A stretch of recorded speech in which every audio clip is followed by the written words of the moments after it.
Quantity. ठीक है, scalar quantity physical quantity जो होती है वो टू टाइप्स में क्लासिफाइड होती हैं। फर्स्ट होती है स्केलर क्वांटिटी, सेकंड होती है वेक्टर क्वांटिटी।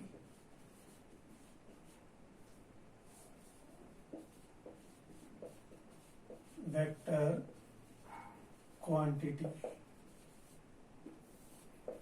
ठीक है। फिजिकल क्वांटिटीज जो होती हैं वो टू टाइप्स में, टू टाइप से क्लासिफाइड होती हैं। फर्स्ट होती है स्केलर क्वांटिटी और सेकंड होती है वेक्टर क्वांटिटी। अब देख, स्केलर क्वांटिटी क्या होती है? तो फिजिकल क्वांटिटी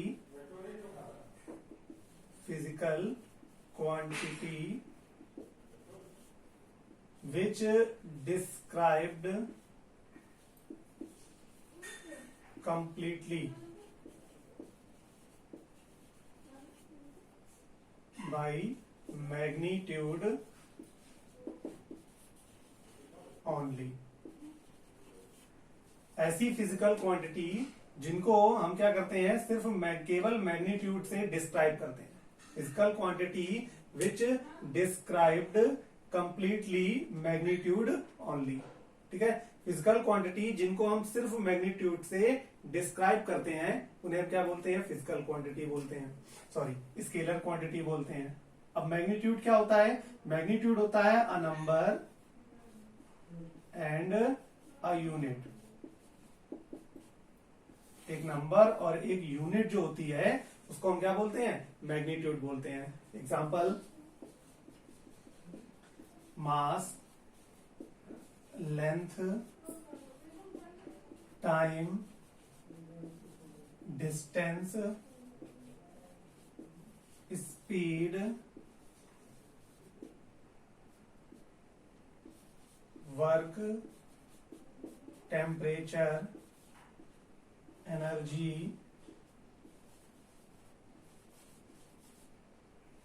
etc एक्सेट्रा। ठीक है, अब अगर हमको मास को एक्सप्रेस करना होता है तो हम मास को क्या लिखते हैं? 10 kg लिखते हैं, जिसमें 10 क्या होता है? नंबर होता है, और केजी क्या है? किलोग्राम इसकी यूनिट है। तो ये एक नंबर हो गया और ये क्या है? यूनिट। दोनों मिलकर क्या बनाते हैं? मैग्नीट्यूड। मैग्नीट्यूड यानी किसी भी स्केलर क्वांटिटी को एक्सप्रेस करने के लिए हमें सिर्फ और सिर्फ मैग्नीट्यूड की जरूरत होती है, जिसमें क्या होता है? एक नंबर होता है और एक यूनिट होती है। इन्हीं दोनों से, इन दोनों की हेल्प से, या मैग्नीट्यूड की, केवल मैग्नीट्यूड की हेल्प से हम इस क्वांटिटी को एक्सप्रेस कर सकते हैं। इसके लिए हमें किसी डायरेक्शन की जरूरत नहीं है। मास जो है वो अगर 10 kg है तो हर डायरेक्शन में क्या होगा? 10 kg ही होगा।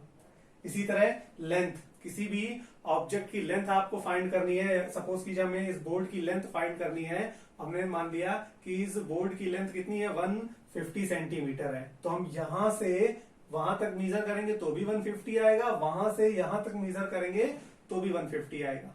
ठीक है, तो इसके लिए हमें डायरेक्शन की जरूरत नहीं है। टाइम आप कहीं से भी देखेंगे, आपको टाइम जो होगा वो क्या होगा? इक्वल रहेगा। ठीक है, उसके बाद इसी तरह डिस्टेंस, स्पीड, वर्क, ये सब क्या होती हैं? स्केलर क्वांटिटीज होती हैं। अब स्केलर क्वांटिटी में एक प्रॉपर्टी क्या होती है कि स्केलर क्वांटिटी जो होती हैं, scalar quantity, these quantities are added, subtracted, multiplied,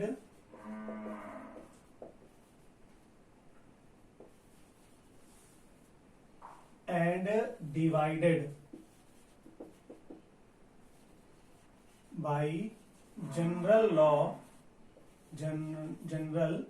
laws of algebra। ठीक है, स्केलर क्वांटिटीज को हम अलजेब्रा के जनरल लॉस से क्या करते हैं? ऐड कर सकते हैं, सब्ट्रैक्ट कर सकते हैं, मल्टीप्लाई कर सकते हैं और डिवाइड कर सकते हैं। ठीक है, यानी स्केलर क्वांटिटी जो होती हैं वो क्या करती हैं? जनरल लॉज ऑफ अलजेब्रा को क्या करती हैं? ओबे करती हैं। ये क्या करती हैं? स्केलर क्वांटिटीज जो होती हैं वो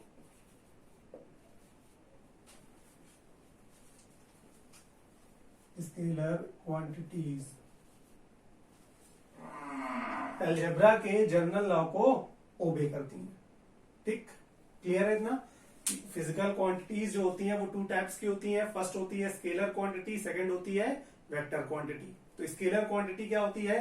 physical quantity which described completely with magnitude only. ऐसी फिजिकल क्वांटिटी जिनको हम सिर्फ मैग्नीट्यूड से पूरी कंप्लीटली पूरी तरह डिस्क्राइब करते हैं, उन्हें हम स्केलर क्वांटिटी कहते हैं। ठीक है, मैग्नीट्यूड क्या होता है? एक नंबर और उसके साथ अलोंग विद अ यूनिट। किसी नंबर के साथ हम यूनिट लिख देते हैं तो वही क्या हो जाता है? फिजिकल क्वांटिटी का मैग्नीट्यूड हो जाता है। ठीक है, example mass, length, time, distance, speed, work, temperature, energy etcetera. ठीक है, अब जैसे हमने बताया कि मास को हम कैसे रिप्रेजेंट करते हैं? 10 kg से। तो यहाँ पर 10 kg पूरा क्या है? मैग्नीट्यूड है, जिसमें एक नंबर है और एक यूनिट है। इसी तरह हम लेंथ को, टाइम को, डिस्टेंस को, इन सभी क्वांटिटीज को इसी तरह एक सिर्फ मैग्नीट्यूड, केवल मैग्नीट्यूड से एक्सप्रेस करते हैं, डिस्क्राइब करते हैं, इसलिए इन्हें हम क्या बोलते हैं? स्केलर क्वांटिटी बोलते हैं। स्केलर क्वांटिटीज जो होती हैं, these quantities are added, subtracted, multiplied and divided by general laws of algebra. इन्हें हम एल्जेब्रा के जनरल लॉज से ऐड, सब्ट्रैक्ट, मल्टीप्लाई या डिवाइड कर सकते हैं। यानी स्केलर क्वांटिटीज जो होती हैं वो एल्जेब्रा के जनरल लॉज को ओबे करती हैं। ठीक है, इसी तरह सेकंड होता है vector quantities.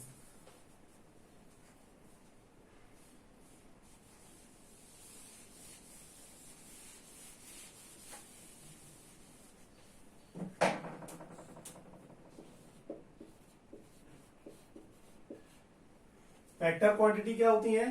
Physical quantity which described both magnitude and direction.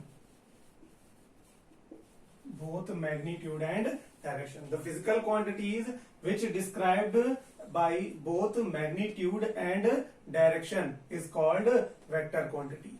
ऐसी फिजिकल क्वांटिटी जिसको हम मैग्नीट्यूड और डायरेक्शन दोनों से, जिनको डिस्क्राइब करने के लिए, एक्सप्रेस करने के लिए हमें मैग्नीट्यूड के साथ साथ डायरेक्शन की भी रिक्वायरमेंट होती है, उन्हें हम क्या बोलते हैं? वेक्टर क्वांटिटी बोलते हैं। ठीक है, एग्जांपल फोर्स, डिस्प्लेसमेंट,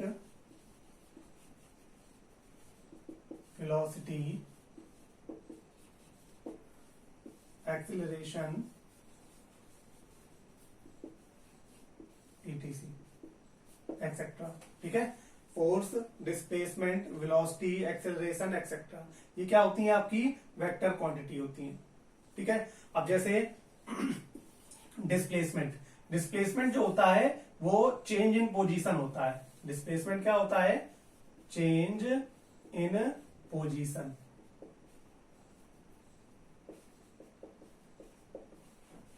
हमने मान लिया कि ये कोई स्ट्रेट लाइन है।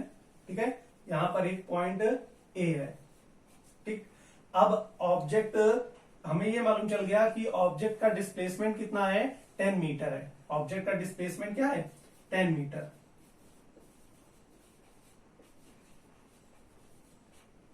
ठीक है, तो नंबर लाइन में अगर हम यहां पर 0 माने तो 0 के राइट साइड क्या होता है? प्लस होता है, और लेफ्ट साइड हम क्या लेते हैं? माइनस। यहाँ +1 लेते हैं, +2 लेते हैं, +3, +4, +5, और वापस जब इधर आते हैं तो -1, -2, -3, -4 लेते हैं।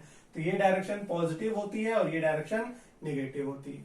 अगर कोई ऑब्जेक्ट ए से राइट साइड जाएगा, अगर कोई ऑब्जेक्ट ए से राइट साइड जाएगा तो उसका जो डिस्प्लेसमेंट होगा वो प्लस में होगा। सपोज कीजिए ये 10 मीटर राइट साइड चला गया, यहां पर बी पर आ गया। ठीक है, तो यहां पर जो डिस्प्लेसमेंट है वो कितना है? +10 मीटर। क्यों? क्योंकि ये राइट साइड जा रहा है। अब अगर ये लेफ्ट साइड आ जाता है, हमने मान लिया ये सी पर आ गया 15 मीटर, तो अब जो डिस्प्लेसमेंट है एट पॉइंट सी पर इसका डिस्प्लेसमेंट कितना होगा? -15 मीटर। 15 मीटर। क्यों? क्योंकि ये 15 मीटर लेफ्ट साइड पीछे की ओर आया है, इसलिए हमने यहाँ पर माइनस लगाया। अगर हम ये प्लस और ये माइनस ना लगाएं तो हम ये नहीं बता सकते कि ऑब्जेक्ट आगे जा रही है या पीछे आ रही है। ठीक है, तो ऑब्जेक्ट का डिस्प्लेसमेंट को रिप्रेजेंट करने के लिए अब देखिए यहाँ पे ये क्या हो गया, मैग्नीट्यूड हो गया 10 मीटर, ये नंबर है, ये यूनिट है, और ये प्लस इसकी डायरेक्शन को रिप्रेजेंट कर रहा है। उसी तरह यहाँ पर ये नंबर, ये यूनिट मिलकर क्या हुआ, मैग्नीट्यूड, और ये इसकी डायरेक्शन हो गई। ठीक है, तो अब यहां पर हमको डिस्प्लेसमेंट को एक्सप्रेस करने के लिए मैग्नीट्यूड के साथ साथ डायरेक्शन की भी जरूरत पड़ गई। बिना इस डायरेक्शन के हम डिस्प्लेसमेंट को डिस्क्राइब नहीं कर सकते। ठीक है, तो ऐसी फिजिकल क्वांटिटी जिनको डिस्क्राइब करने के लिए मैग्नीट्यूड के साथ साथ डायरेक्शन की भी रिक्वायरमेंट होती है, उन्हें हम क्या बोलते हैं, वेक्टर क्वांटिटी बोलते हैं। ठीक है, अब दीज क्वांटिटीज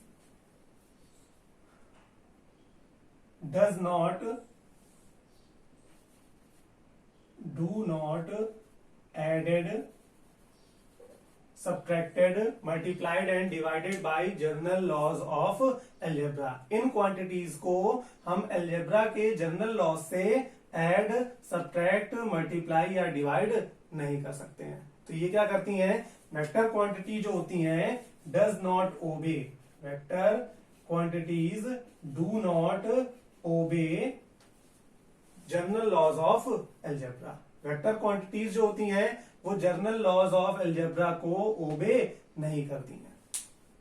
क्लियर?